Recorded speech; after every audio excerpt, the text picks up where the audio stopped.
Bonjour ou bonsoir à tous, vous qui regardez les vidéos, que ce soit le jour ou la nuit, ici DVD Pro Catch. Et non, on ne va pas s'attaquer sur un DVD de la Dragon Gate, du moins pas aujourd'hui, vu comment hier dimanche je n'ai pas su de tourner une vidéo parce que je me dis à quoi bon, ça peut encore attendre une ou deux jours, minimum trois, le temps que je m'occupe de quoi que ce soit et auquel ça peut toujours attendre, mais je continue de regarder, bien sûr, évidemment. Mais si vous avez vu la miniature de la vidéo, vous savez qu'on va s'attaquer à un show de la WWE NXT, donc un PLE PPV.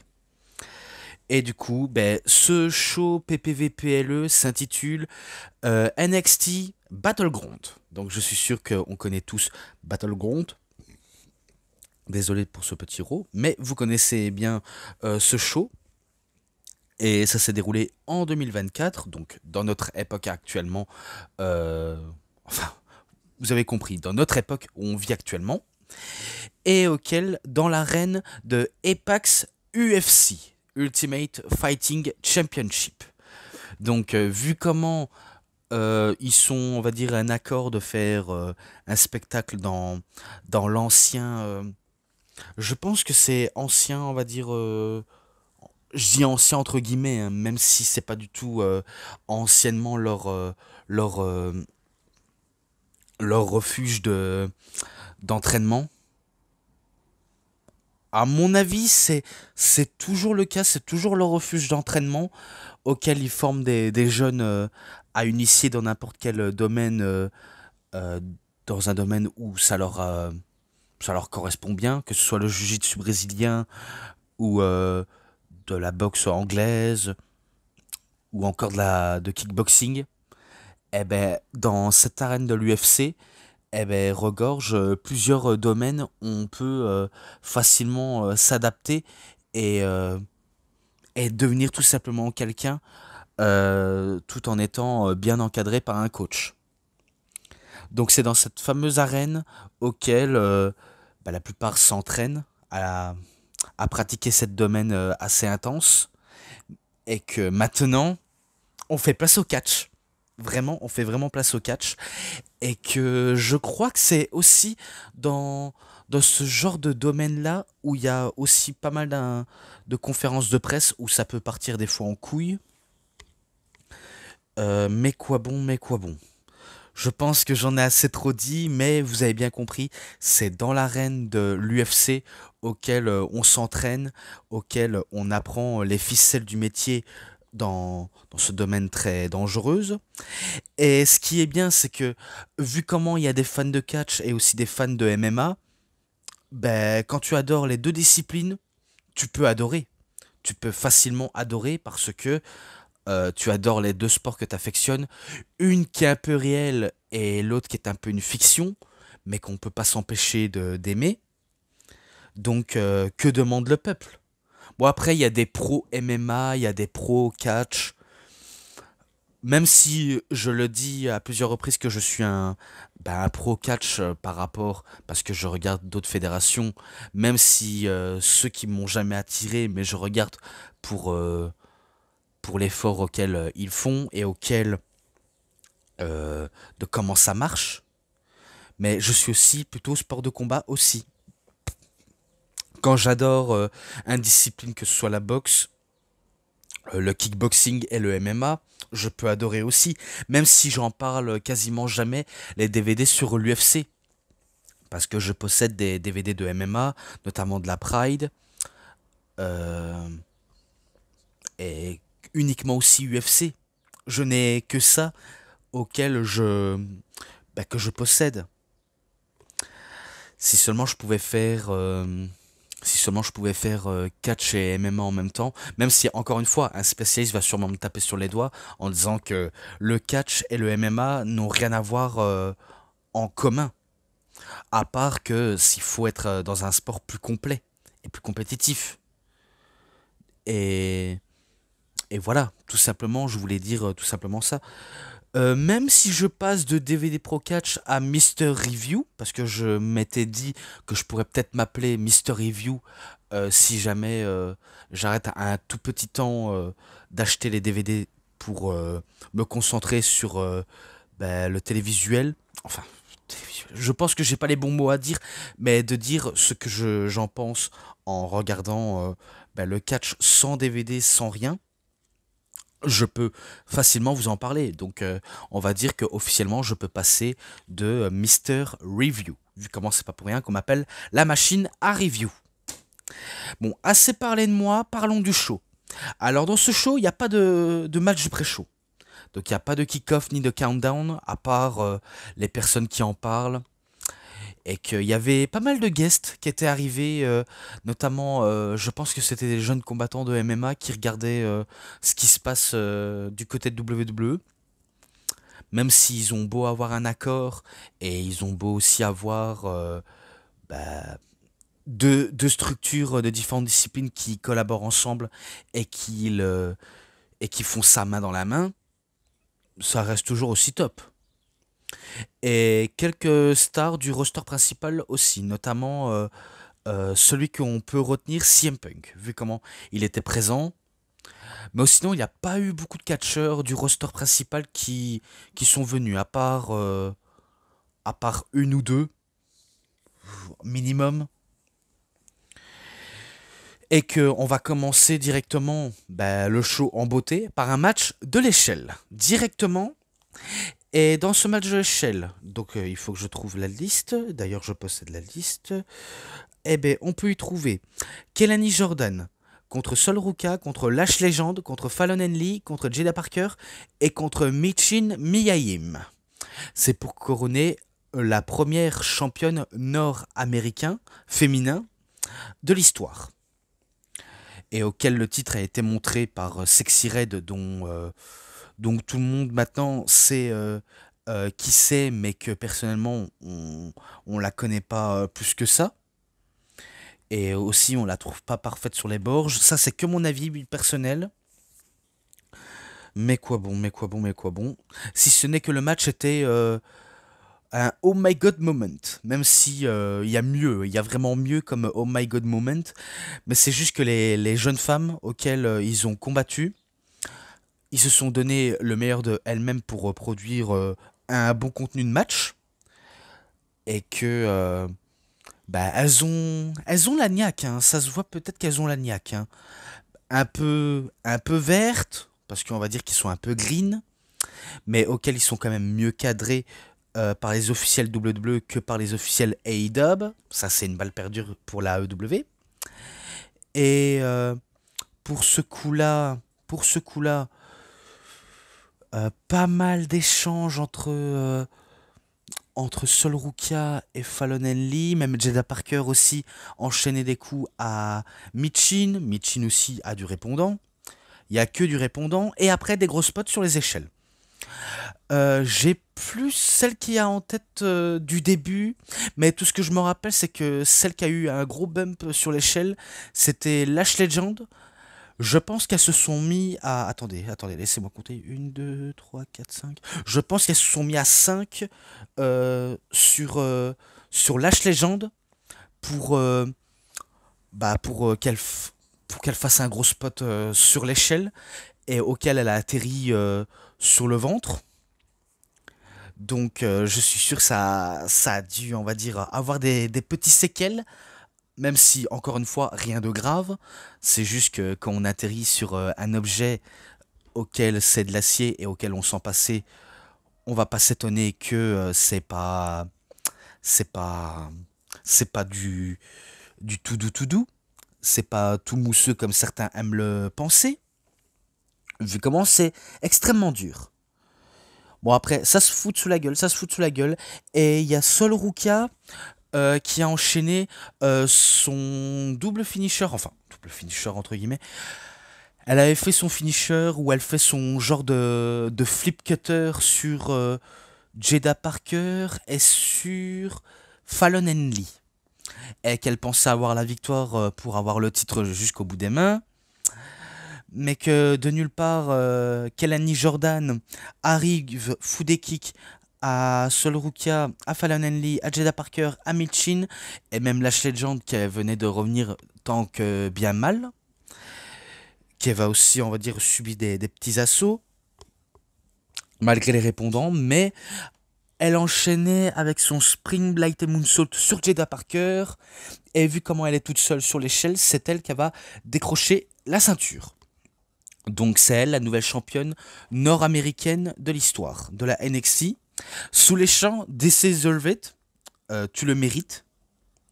Donc pour ça, elle est championne. Attendons voir s'ils vont vraiment mettre en avant le titre avec des bonnes défenses et surtout une bonne histoire. Mais encore une fois, rien n'est sûr. Mais sinon, bonne victoire de Kelani Jordan. Je passe à la suite. Merci beaucoup. Et la suite, c'est pour les titres par équipe d'NXT entre Nathan Frazier ou Frazier, ou alors on peut l'appeler Fraser, qui fait équipe avec Action contre The OC, Original Club, Luke Doug Gallows et The Machine Gun Carl Anderson, ou alors tout simplement Carl Anderson, parce que Machine Gun c'est que du côté du Japon, et Doug Gallows c'est que du Japon aussi, mais Luke Gallows et Carl Anderson. Les Good Brothers, on va les appeler les OC Good Brothers, auxquels on sait que ce sont les vétérans du match, et auxquels ils ont en face de eux des petits jeunes auxquels ils sont affamés, et qui sont fraîchement champions, et auxquels est-ce qu'ils vont les mettre en avant? Oui ou non, on verra au quoi ça va donner. Et tout ce que je sais à propos de ce match, c'est que y a eu que des bons timings en équipe, surtout du côté des OC, parce que c'est normal, ils ont de l'expérience, c'est eux les vétérans du match, c'est eux qui décident de où ça va continuer et où ça va finir, et auquel ça va s'enchaîner des petits messes basses qui n'est pas, on va dire, très grave. Ça va s'enchaîner des changements rapides entre les deux heels, et que bien sûr du côté des faces, donc Nathan Frazier et Axiom jouent les faces par excellence, qu'ils essayent d'avoir l'appui de la foule pour qu'ils espèrent avoir un changement pour faire entrer le bon homme légal.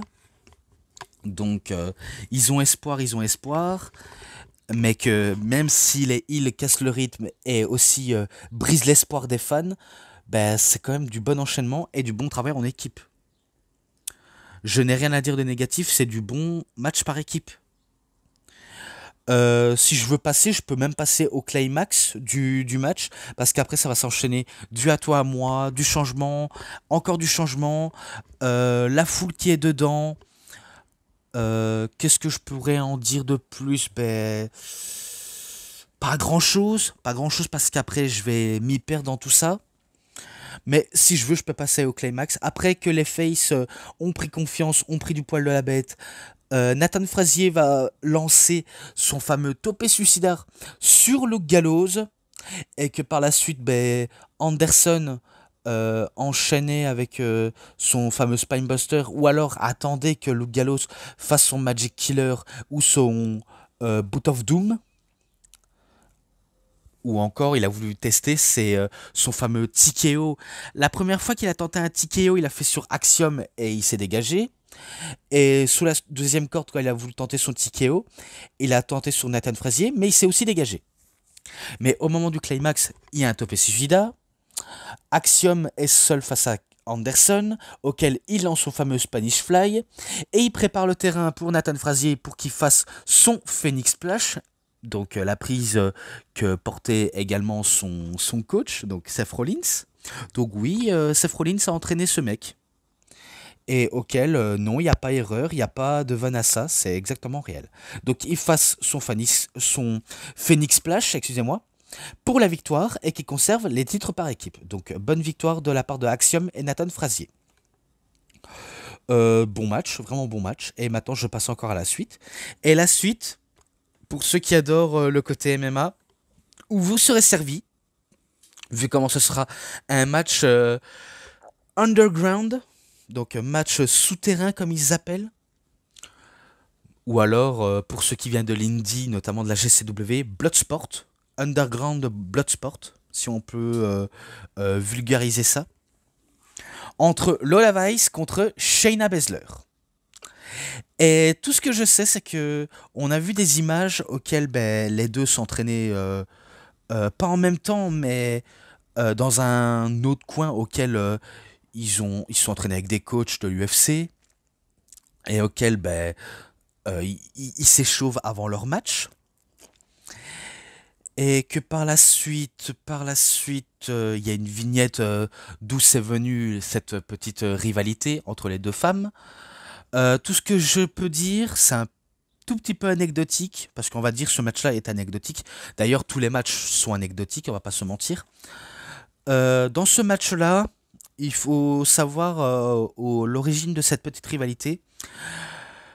Tout ce que je sais, c'est que au début, les deux collaboraient ensemble, peut-être pour battre euh, Kitana et Natalia, et auquel Shayna Baszler, elle a vu du potentiel en Lola Vice.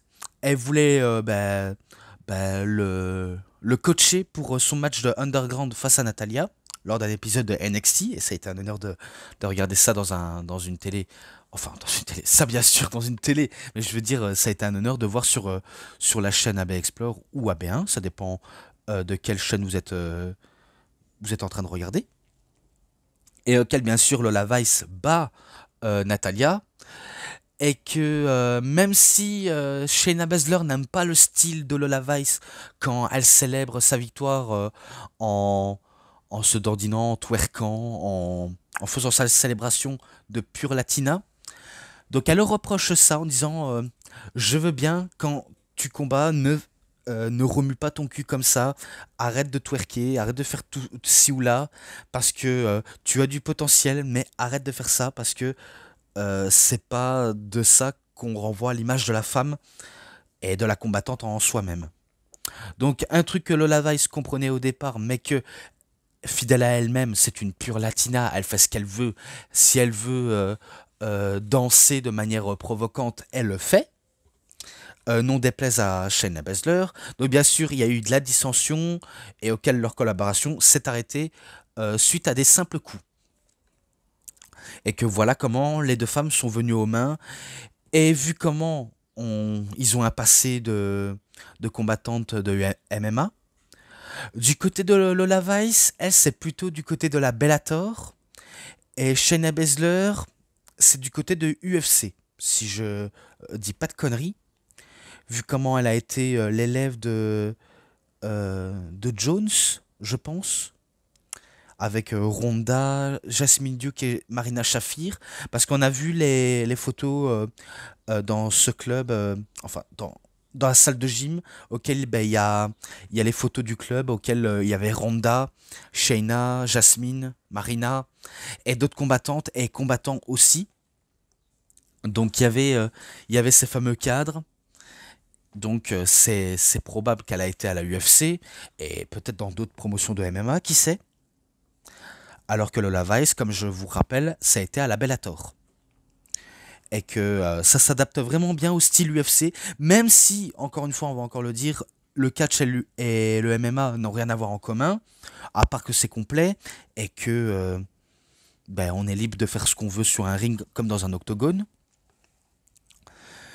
Et que forcément dans le type de match on tire les coins de ring, donc c'est un match où il n'y a pas de corde, on se bat à main nue, coups de pied nus, des prises à gogo, il y a des mecs qui sont à l'extérieur s'il faut, on se jette sur les mecs ou les meufs, ça dépend ceux qui voudraient se sacrifier dans un match. Donc c'est tout ce que je peux en vous dire, si ce n'est que c'était un combat de chiffonnières, de combattantes pures, parce que ils se sont donné des coups de poing, ils se sont donné des coups de pied, ils ont enchaîné des prises, tentative de knuckle lock, tentative de slipper, tentative de victoire par KO ou par soumission. Donc dans ce type de match, il n'y a pas de tombée. Donc je vous rappelle qu'on peut gagner par KO ou par soumission, mais jamais par tombée. Donc forcément, il y a eu pas mal d'échanges. Ils se sont battus aussi à l'extérieur du ring. Ça ça travaille sur une partie du corps auquel il faut exploiter, notamment au niveau du genou, peut-être au niveau du bras ou au niveau de la tête. On peut travailler à n'importe quel moment. Et que à la foulée, je pense que Shayna était distraite par les personnes auxquelles elle est occupée à en découdre. Et pourtant on se dit mais pourquoi elle fait ça ils ont rien demandé. Laisse-les, fous-les la paix, ils sont là pour assister au match. Eh ben, il y a eu des coups, il y a eu des enchaînements de prises, et pourtant ça va mener à sa perte. Parce que le Levice a enchaîné des fameux coups, notamment un coup de pied retourné, et le backfist, donc ce fameux claque retourné, euh, ouais, claque retourné, et auquel ça fait sécher sur place Shayna Baszler, et auquel elle a tenté le slipper, mais ça n'a pas fonctionné. Elle retente encore le backfist, et là, elle enchaîne des coups de poing, des coups de poing, des coups de poing, auquel Shayna ne peut plus répondre. L'arbitre intervient et met un terme au match. Donc, on peut dire c'est victoire par TKO de la part de Lola Vice qui remporte le match.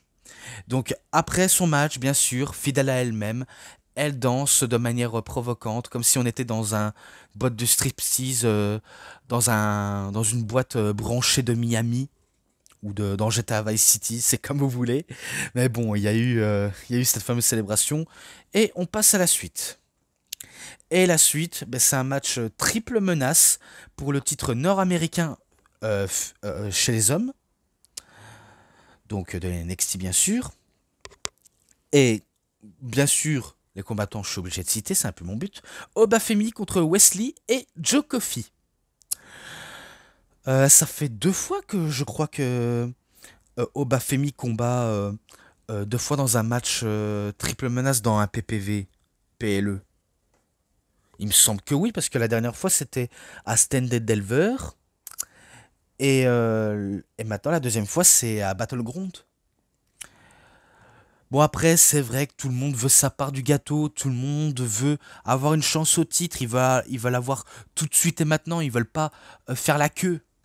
Ça c'est ça c'est encore le problème qui existe encore et qui est très commun et auquel ils n'arrivent pas à se mettre d'accord sur certains points. Ils n'arrivent pas du tout à se mettre d'accord en disant lui pourquoi pas au prochain PLE PPV. Lui, ça va être directement, vu comment c'est un peu logique, vu comment il a perdu de manière lamentable, donc pourquoi pas. Mais l'autre, il attendra l'événement prochain. Donc peut-être qu'ils se sont dit ça, mais après, quand tu commences à mettre 2 autres personnes, encore 2 autres personnes, c'est... Oui, tu cherches à remplir les matchs, mais ça fait beaucoup. Et en sachant que c'est pas la première fois. Même dans un épisode de NXT, auquel ben, Obafemi combat 3 gars, ou même 4 gars, d'un coup.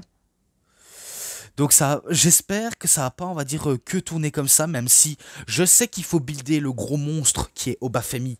Parce que regardez-le, regardez Obafemi. Il a une tête, certes, qui paraisse crédible, une tête qui fait peur, une tête très menaçante, et auquel ben, il faut le builder. Et d'ailleurs, à titre de, à titre de comparaison, qui n'est pas, on va dire, très similaire, mais Obafemi, c'est un peu le powerhouse Will Hobbs de la NXT.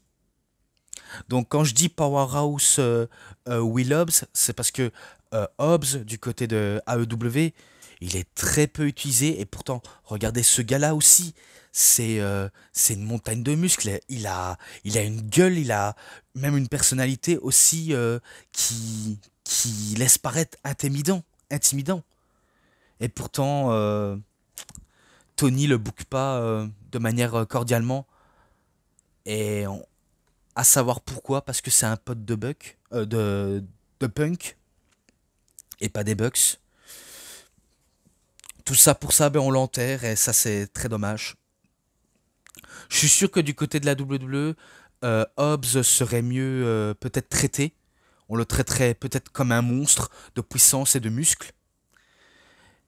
Même si encore une fois, je compare les 2 hommes, même s'il n'y a rien en commun entre les deux, à part qu'ils ont, on va dire, ils ont l'aura menaçant et peut-être peut-être la même puissance, mais qui n'est pas assez similaire.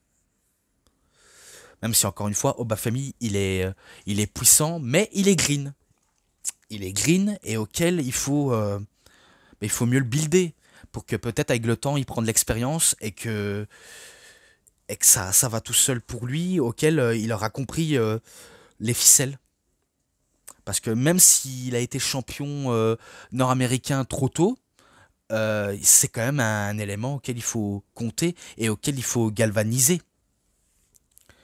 Alors que là, tu as Wesley, auquel, certes, il a un peu d'expérience, mais auquel ça fait un an auquel il a plus catché suite à une blessure qui était liée à Dominique Mysterio, ou peut-être qui s'était fait mal lors d'un match face à n'importe quel adversaire.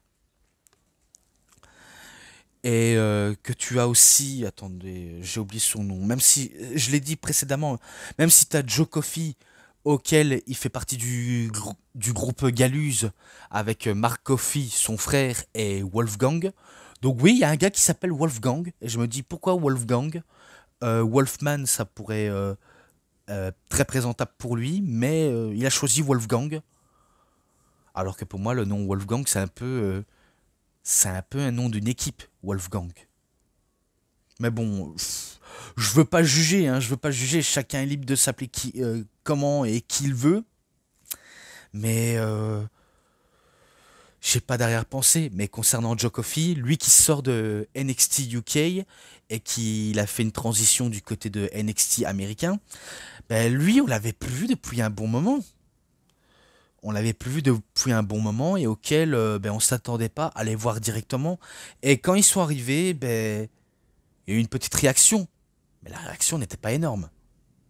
C'était ok, c'est qui ces gars-là? On était en mode qui sont ces gars-là? On les connaît pas. Donc maintenant, c'est l'impression qu'on a au sujet de Galuse, même si on connaît le nom de l'équipe.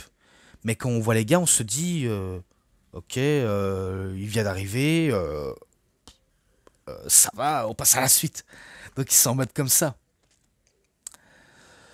Et que pourtant l'équipe de Galus n'ont pas hésité à intervenir dans le match, hein. Quitte à attaquer le champion, quitte à attaquer le challenger qui est Wesley.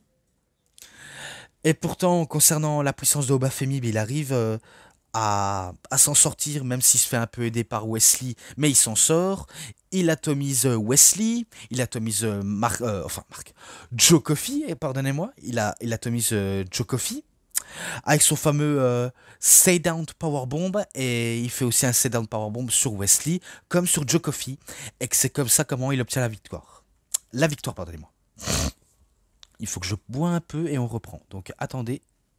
Voilà, je repoursuis. Comme je disais, victoire de Obafemi.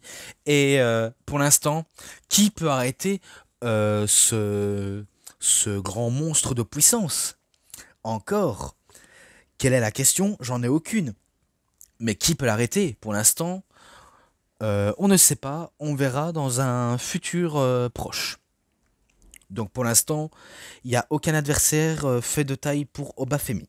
Mais sinon, bonne victoire de ce gros monstre. Et là, match sérieux auquel j'ai bien adoré, mais vraiment très très très bien adoré, attention. C'est pour le titre féminin de NXT, entre Roxy, Roxane Perez, la prodige, contre The Big Mama Pump, la championne TNA Knockout Women's Champion, Jordynne Grace. Qui l'aurait cru? Qui l'aurait vraiment cru que des catcheuses TNA arriveraient du côté de la WWE, notamment à NXT? Qui? Je demande qui? Personne. Pourtant, il y avait des prétendantes. Mickey James, pourquoi pas Matt Hardy, Mustafa Ali, Dolph Ziggler en tant que Nick Nemeth, les Motor City Machine Guns, mais sauf que les Machine Guns ne sont plus du côté de la TNA.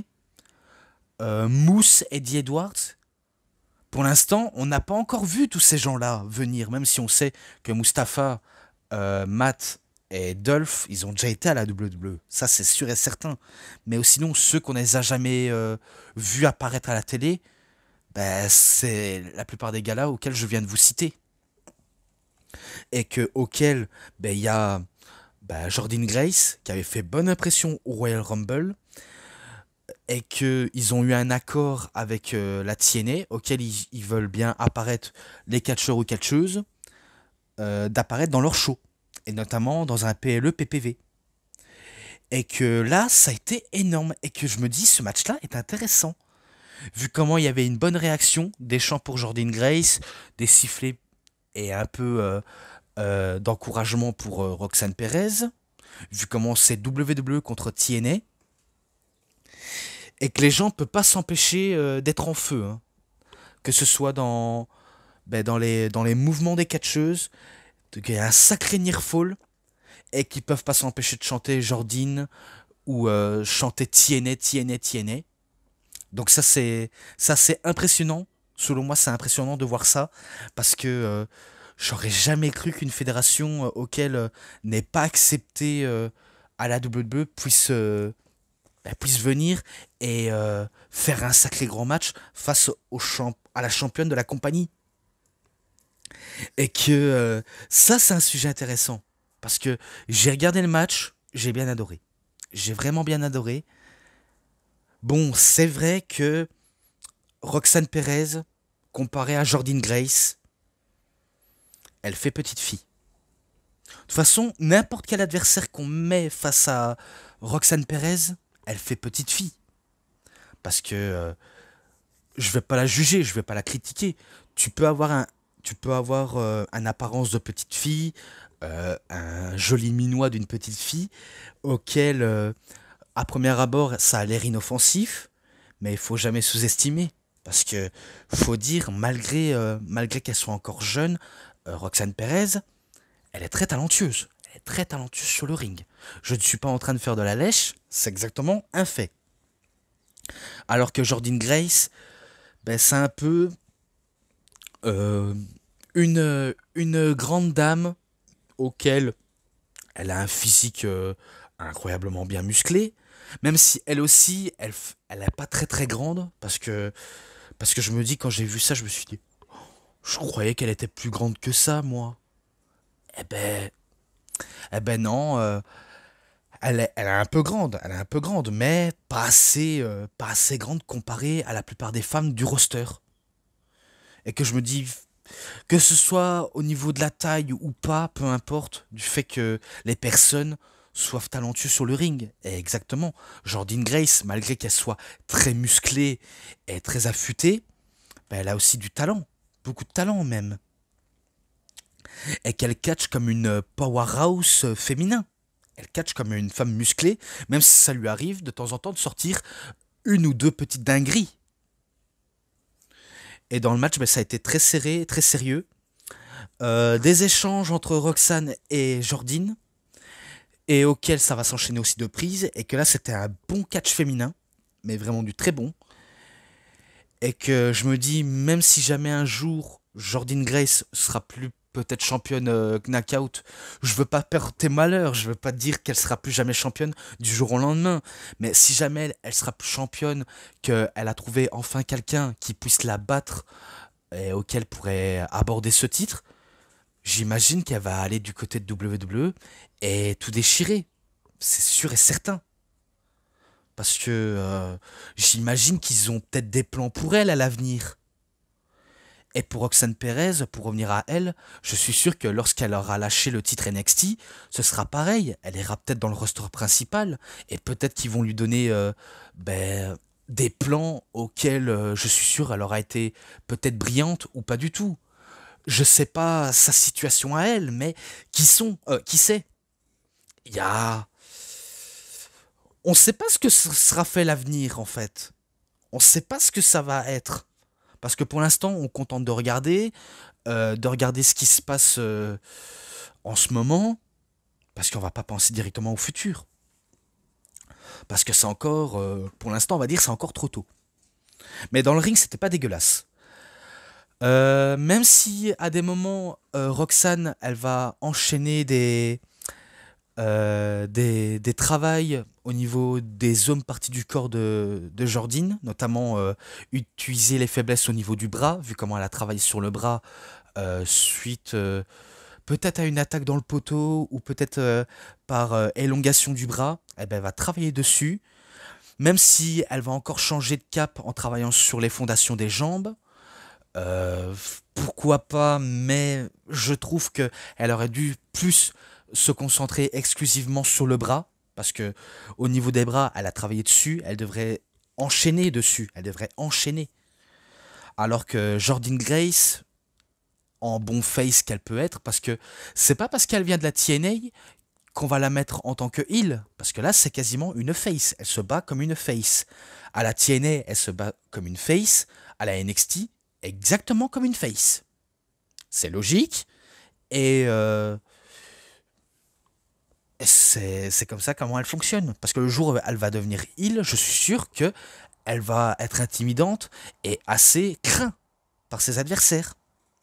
Alors que là, en face, elle a en face ben, une petite chippie, parce que oui, elle a un comportement de petite chippie auquel elle met à la manque. Elle le met vraiment à la manque. Et, euh, et pour l'instant, elle survit face à cette petite chippie, même si elle sait qu'elle a toute la force du monde pour l'atomiser. Même si vous allez peut-être dire oui, mais avec la force qu'elle a, avec les prises auxquelles elle pourrait enchaîner, elle pourrait facilement battre Roxane Perez et hop, devenir championne, nouvelle championne.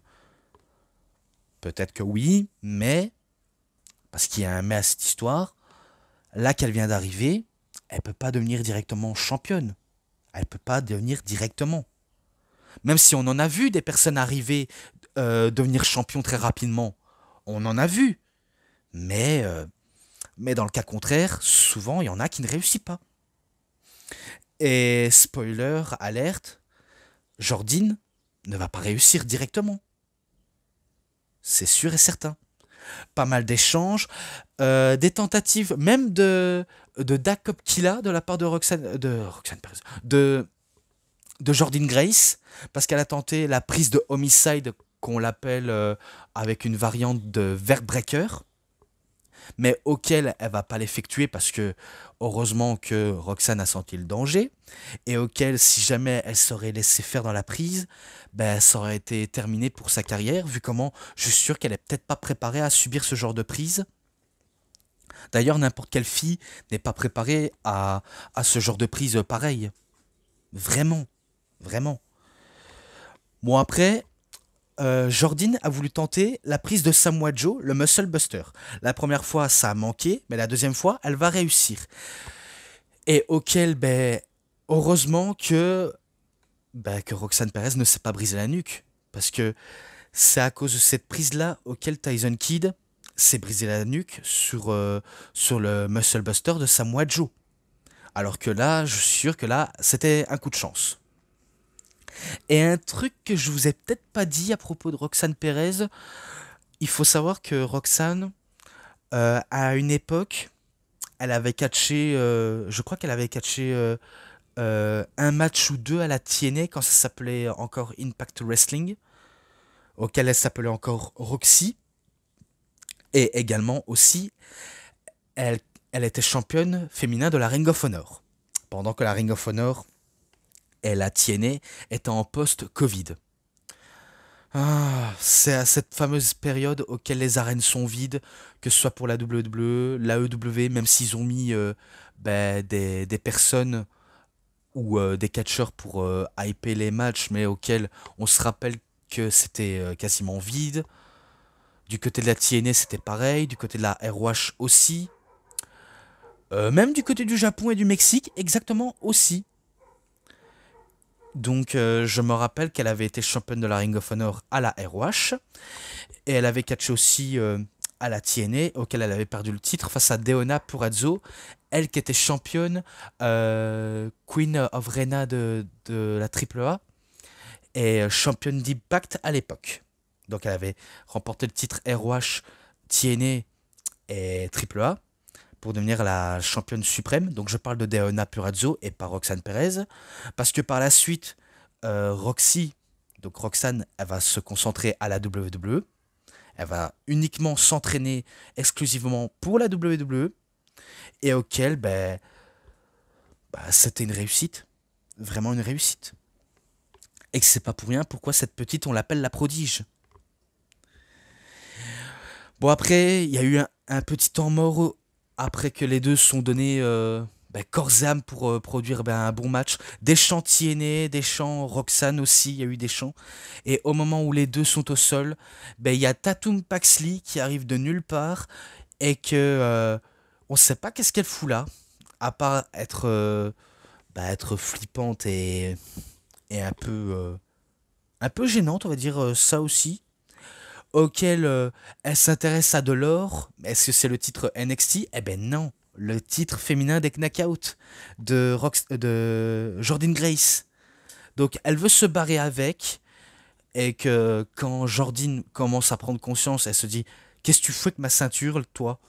Eh ben, elle dit: non, je la garde parce que c'est mon précieux, c'est mon petit précieux. Et par la foulée, on a Dana Brooke, oui, Dana Brooke, qui se faisait appeler à la TNA HB Elegance, qui arrive et qui veut prendre le titre. Donc elles se battent pour le titre, elles se battent pour le titre.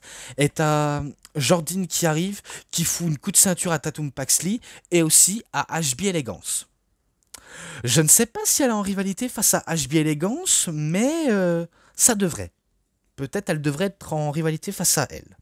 Mais pour l'instant, elle va peut-être feuder avec Tatum Paxley. Et justement, c'était une distraction. Roxanne a tenté à plusieurs reprises de tenter son code red, donc son code rouge ou alors son pop rocks, auquel elle a voulu tenter de surprendre, mais c'était pas encore le cas pour la surprendre. Vu comment Jordynne l'a fait calmer, elle tente sa fameuse prise, auquel ça va être contré en cutter, et que c'est à ce moment-là où Roxanne Perez va enchaîner avec son fameux Pop Rocks, donc le code red, code rouge, pour la victoire. Donc c'est Roxanne Perez qui ressort grandie de ce match, elle bat Jordynne Grace clean, et auquel le match était excellent, malgré une intervention de deux meufs. Mais ce qui compte, c'est que la championne féminin d'NXT conserve le titre, et que pour l'instant, elle n'est pas prête de s'en séparer. Vu comment elle est attachée à ce titre. Elle s'attache à ce titre comme si c'était son petit bébé, son petit précieux, son Goldie, comme disait à l'époque Tommaso Ciampa. Donc, elle y tient beaucoup à cette ceinture, et pour l'instant, personne ne peut la battre. Donc, victoire de Roxanne Perez. Et maintenant, je passe au main event. Pour le titre NXT, mais masculin. Trick Williams contre The All Ego Ethan Page. Oui, le main event, c'est celui-là. Pour revenir à ce match, parce que cette rivalité est courte, mais vraiment petite courte. Je sais pas si ça va encore continuer cette rivalité, mais pour l'instant, elle est courte. Parce qu'il faut savoir, c'est que au moment où Jordynne Grace avait fait une apparition, c'était aussi les débuts de Ethan Page, qui venait quitter AEW et qui faisait un peu ce qu'il veut dans l'indépendant, jusqu'à ce qu'il revienne à la WWE pour frapper fort. Donc il a atémisé Trick Williams, et quand il a pris le titre, on a compris qu'il veut défier Trick Williams. Et pendant le segment, il faisait chanter Ava Raine, donc Ava, auquel il demande d'avoir un match pour le championnat d'NXT, et auquel Ava, en général manageuse, va valider le souhait de Ethan Page. Et concernant Trick Williams, il est d'accord d'affronter un nouveau venu, même si il pense qu'il ne mérite même pas d'avoir un match pour le titre, alors qu'il y a d'autres personnes qui attendent, qui n'ont jamais eu d'opportunité de leur vie, sont encore obligées d'attendre. Dans cette histoire-là, c'est vrai que c'est un peu exagéré, comme quoi les gens, ils arrivent, ils ont un match pour le titre, alors qu'ils viennent débuter. Donc je vous le confirme, c'est un peu n'importe quoi. Euh, Bon après, s'ils l'ont mis là, il y a des raisons. Je ne connais pas les raisons, mais des personnes parlent beaucoup mieux que moi à ce sujet. Mais vraiment. Parce que moi, j'essaie de comprendre, mais c'est un peu trop rapide. Je trouve que c'est un peu trop rapide, ça change beaucoup trop rapidement. Et c'est pas comme si du jour au lendemain, il va devenir champion. Il faut se rendre à l'évidence. J'avais parlé de Jordynne Grace, c'est pas comme si elle vient d'arriver, auquel elle peut déjà obtenir un match pour le titre et de battre la championne. C'est exactement auquel j'ai dit. Et pourtant, à ses débuts, Ethan Page se fait huer comme pas possible parce que c'est normal, c'est un heel. Les heels sont pas faits pour être acclamés, ils sont faits pour être détestés. Donc Ethan Page, lui qui a un trop gros ego surdimensionné, se fait détester, se fait prendre de haut par les officiels, enfin il se fait prendre de bas peut-être, mais que lui il s'en bat les couilles, il arrive, il croit qu'il est supérieur à tout le monde, il obtient comme ça un match comme ça au pif, et auquel le champion NXT le fait pas peur. Il le fait extrêmement pas peur, au contraire ça le motive à poursuivre. Donc bien sûr, quand il est arrivé, il n'y a pas eu des chants AEW, AEW, AEW, parce que les fans de la WWE s'en contrefichent des fans de AEW. Même s'il y aurait des chants, ça n'aurait pas choqué. Moi, personnellement, ça ne m'aurait pas choqué. Mais après, si jamais on chante AEW en disant que la AEW, c'est mieux que la WWE, ce serait à mentir. Parce que pour l'instant, on sait que la AEW est dans une situation très délicate en ce moment. Alors que la TNA essaye de reprendre des forces et obtient de la force par la WWE. Même si on va pas dire que ce qu'ils font, c'est de l'or. On va pas dire que ce sont de l'or comparé à la WWE. Ils tentent des choses, ils font de leur mieux pour produire du bon contenu, même si Scott D'Amore n'est plus à la TNA. Bon après, dans un point de vue objectif, je peux peut-être vous dire que la TNA vaut beaucoup mieux que la AEW en ce moment. Parce qu'en ce moment, la AEW galère. Et la TNA reprend des forces. Et la WWE reprend des forces. Donc dans le cas contraire, la AEW perd un peu en visibilité et en crédibilité, quelque part. Mais bon, c'est pour ça qu'il n'y a pas eu des chants... il n'y a pas eu des chants AEW, il n'y a que eu des chants pour Trick Williams, donc What That Trick, What That Trick, What That Trick.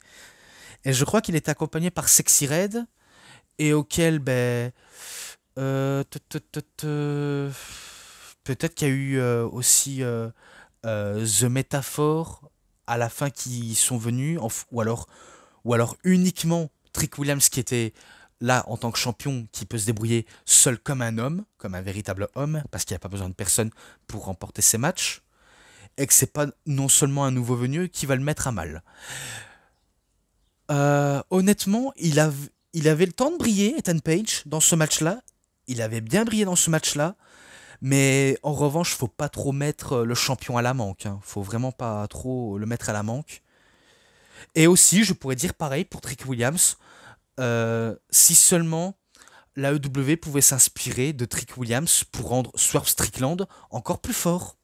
Parce que là, il avait affronté un qui n'a rien accompli, mais qui vient de débuter et qui faut qu'il fasse encore beaucoup plus ses preuves, qui le met à mal, quasiment, qui le met quasiment à mal, alors que c'est Swerve le champion. Donc je pense que Tony devrait penser à ça parce que quand t'as un champion du monde qui est très fort, il va pas se laisser dominer par des jobbers, parce que c'est pas ça qui est logique. Mais à mon avis, ça c'est logique pour la EW parce que c'est un produit certes télévisé international, mais du pur indie. Alors que nous on n'est pas très d'accord. Mais quant à Trick Williams, c'est un champion qui peut être combatif et très fort, et auquel la EW doit s'inspirer, parce que s'il ne s'inspire pas de ça, Swerve, qui est le champion de la EW, va passer pour un champion faible, très très faible. Et on sait que ça s'est déjà arrivé à plusieurs reprises. Même si vous allez peut-être dire ce que je dis, c'est pas objectif, mais c'est vrai. Ça peut être vrai, comme ça peut être faux. Mais là, Trick Williams, il perd pas le nord, il maîtrise quand même Ethan Page, même si Ethan Page a du temps pour des comebacks, et aussi pour prendre de la hit, parce qu'il prend beaucoup de hits dans le match. En même temps, quand il se fait appeler All Ego, c'est pas pour rien. Quelqu'un qui a un ego surdimensionné, très prétentieux, trop arrogant. Il y a de quoi d'avoir un peu minimum la grosse tête, on va dire ça ainsi. Même s'il a tenté à plusieurs reprises galvaniser sur les failles de Trick Williams, notamment en faisant un preuve de faiblesse et en tentant son fameux All Ego Razor's Edge. Donc il a tenté le Razor's Edge qui est son finish, auquel ça n'a pas pris du tout, parce que Trick Williams ne va pas perdre directement le titre. Il a tenté, mais là je pense qu'il a fait une erreur. Je pense qu'il a fait une erreur, Ethan Page, vu comment il a un peu sous-estimé le champion. Il s'est mangé des sacrés coups de la part du champion. Vraiment des sacrés coups. Et auquel, à ce moment-là, si je me trompe pas, Trick Williams prend des formes, enfin prend des forces, assène des droites, des prises tant qu'il peut sur Ethan Page, même si Ethan Page retente de poursuivre, mais au climax du match, je pense qu'il a voulu prendre le titre NXT de Trick Williams, mais qui se fait arracher des mains par Sexy Red. Donc ça c'était une distraction, jusqu'à ce que Trick Williams balance son trick knee, donc son fameux coup de genou qui arrive en pleine poire de Ethan Page, et auquel il obtient la victoire. Donc c'est victoire de Trick Williams face à un trick knee. Donc le champion reste champion, il reste toujours le champion NXT très fort. Donc voilà, j'ai vraiment rien d'autre à dire si ce n'est que c'est victoire de Trick Williams. Et aussi je commence un tout petit peu à partir ailleurs, donc il faut que je clôture directement cette vidéo. Parce que quand je dis n'importe quoi, quand je suis ailleurs, je suis pas dans mon bon élément. Quand je suis concentré, je suis dessus, vraiment très dessus. Mais voilà donc, c'était vraiment fun à regarder NXT Battleground. Et vous inquiétez pas, les DVD sur la Dragon Gate, si vous êtes intéressé, si vous aimez bien le genre de contenu que je fais, je le ferai et je continuerai aussi à regarder. C'est logique, je continuerai à regarder. Je ne vous laisse pas en plan. Mais bon, je pense que j'en ai terminé assez de parler et que je vais vraiment clôturer cette vidéo. Donc c'était un bon show de Battleground auquel on a vu. Le prochain événement pour NXT, ce sera Heatwave, qui se déroulera à Toronto, au Canada. Donc on connaît maintenant la prochaine date. Et moi, pendant ce temps-là, je clôture. Donc, c'est tout pour cette vidéo de review. C'était DVD Pro Catch / Mr. Review. Voilà, je dis le nom là, Mr. Review. J'espère que ça vous aura énormément bien plu. Et si vous avez aimé cette vidéo, vous savez ce qu'il vous reste à faire. Likez la vidéo, commentez, partagez, abonnez-vous à ma chaîne et cliquez sur la petite cloche pour avoir plus des notifications et des prochaines vidéos. Et moi, je vous dis bonne journée, bonne soirée à tous. Au revoir tout le monde pour une prochaine vidéo. A plus à tous les fans de catch. Allez, bye bye tout le monde.